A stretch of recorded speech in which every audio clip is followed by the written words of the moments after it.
real fast about franchisee autonomy. What is a franchisor? A franchisor provides clear leadership to the franchise system, help franchisees achieve their goals, and protects the strategic position of the brand and the intellectual property. What should franchisees do? They should run a profitable business, grow a base of happy customers, and support the franchisor's systems and values, which we've heard about today. So historically, it was very clear understanding that if it was a brand standard, that it should not be something that would cause the employees, well, back up a second. You're responsible under general proposition for that which you control, right? So if Marriott here tells its franchisee that it can't have life-saving equipment at the pool and then somebody drowns, then that would be a problem, right? Because it prohibited that life-saving equipment from being there that could have been used to save that person's life. And so in that case, with regards to the person who drowned, there's a potential liability. So the same concept some government agencies are trying to apply and are applying to franchisors to say, well, wait a minute, if you're controlling constructively how the employee of the franchisee does their job, then are you not too the joint employer of that franchisee's employees, which of course no one in the room wants to have occur, because if you were going to open a corporate location and have employees, you would have opened a corporate location and had employees. So you don't want to be in a situation where someone would find that to be the case. So I mean, at a real high level, in the 2 or 3 minutes we've got left, I'm going to talk about this. We'll probably do another webinar because it's a moving target. And it's been a moving target over the last decade.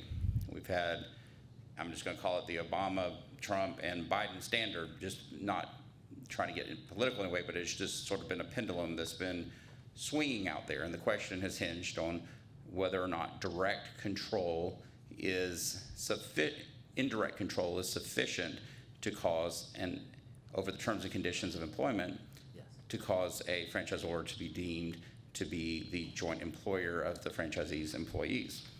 And then the last few weeks, the National Labor Relations Board, at least with regards to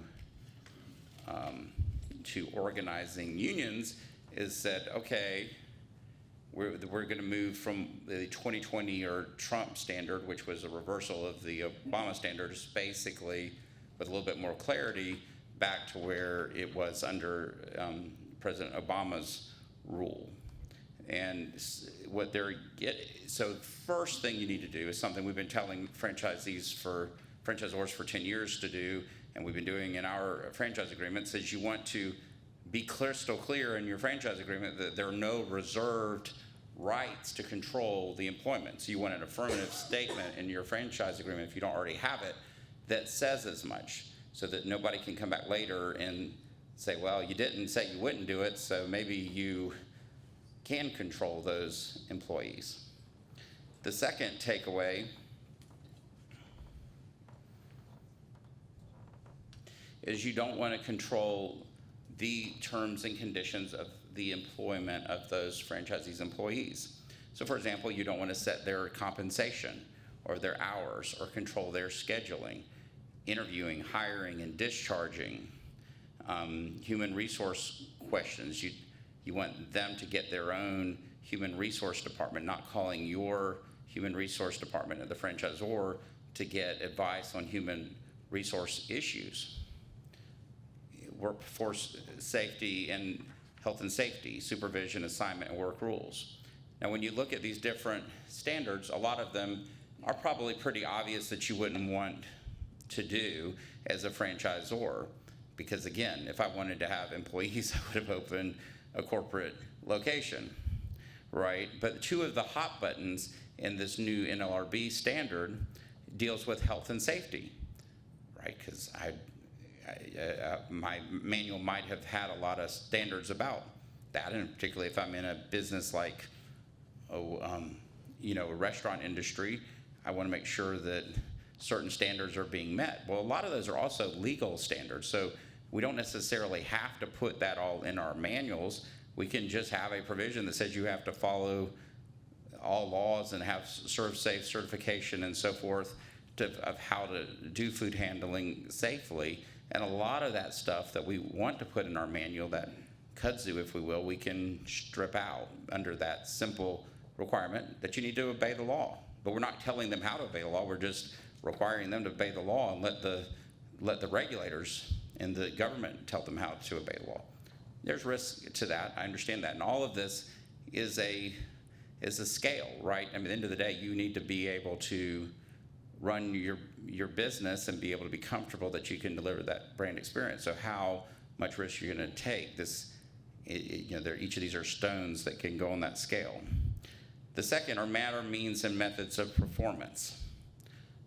That's the one that everybody's sort of worried about because we don't know what that means, right? And they gave in the commentary on this new rule in our National Labor Relations Board said, oh, well, we understand that they're brand standards for franchisors and that those wouldn't be what we're talking about here. But then they listed things like use of the trademark and so forth. So it shows government employees who've never worked in a business not understanding what is a brand standard is much more expansive than the color of your trademark.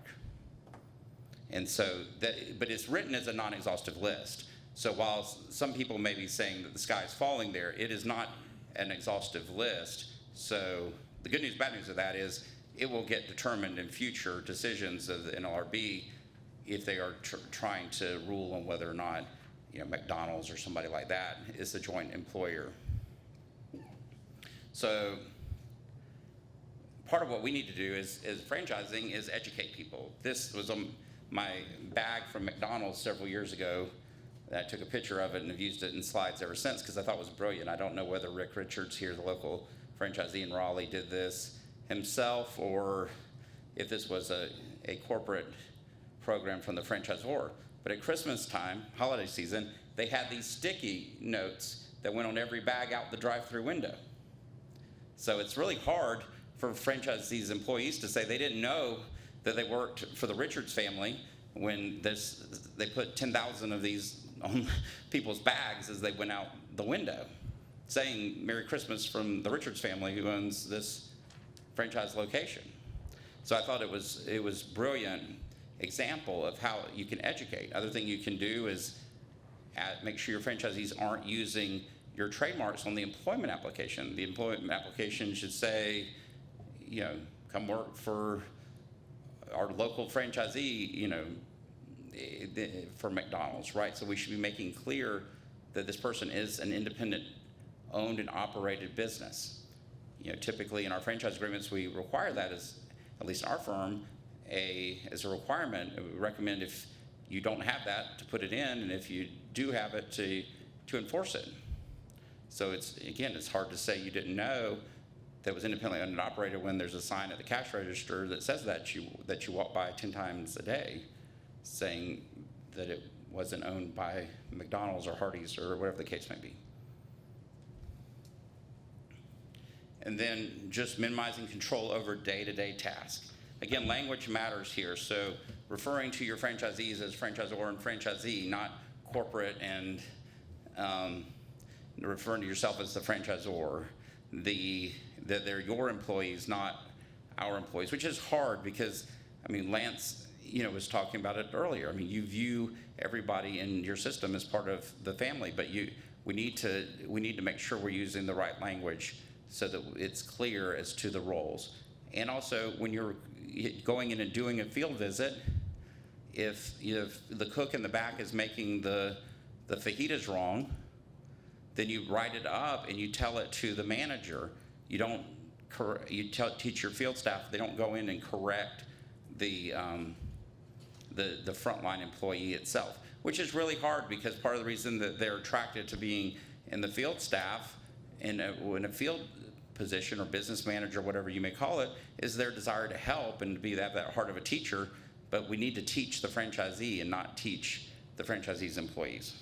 So the labor laws distinguish between a management and employee, right? So if you're dealing with, in that situation, using the Chick-fil-A as an example, if someone is a multi-unit operator, then you would talk with the management of that location, and they're basically the agent of the franchisee, versus, again, what we're trying to avoid is that frontline employee that we're giving corrective action to them and saying, you must do this way, even though it may be a brand standard.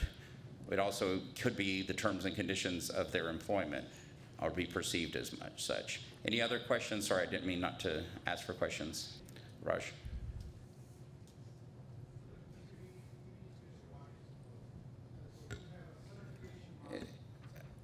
So we teach kids robotics and coding, right? And so we want to make sure the coaches are consistently delivering the content.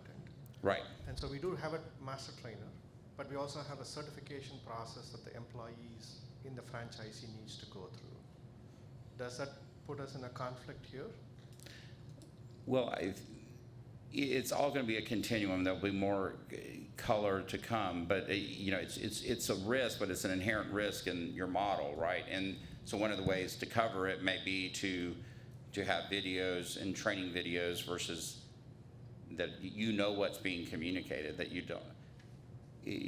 Right now it may be you that's doing the training, and so you know what's being communicated, but as you grow and expand, you don't know what people are saying in those meetings, so you may want to systematize that and make it clear that this is how we use our kit and so forth, that we're tying it back to that, but we're not telling them how to do everything in their job, right? The example I always use is the convenience store of having a standard that you must have clean restrooms, instead of saying you must clean at 12, 3, and 5, and here's the sign on the back of the door that needs to be initialed and the checklist for doing that, and here's the type of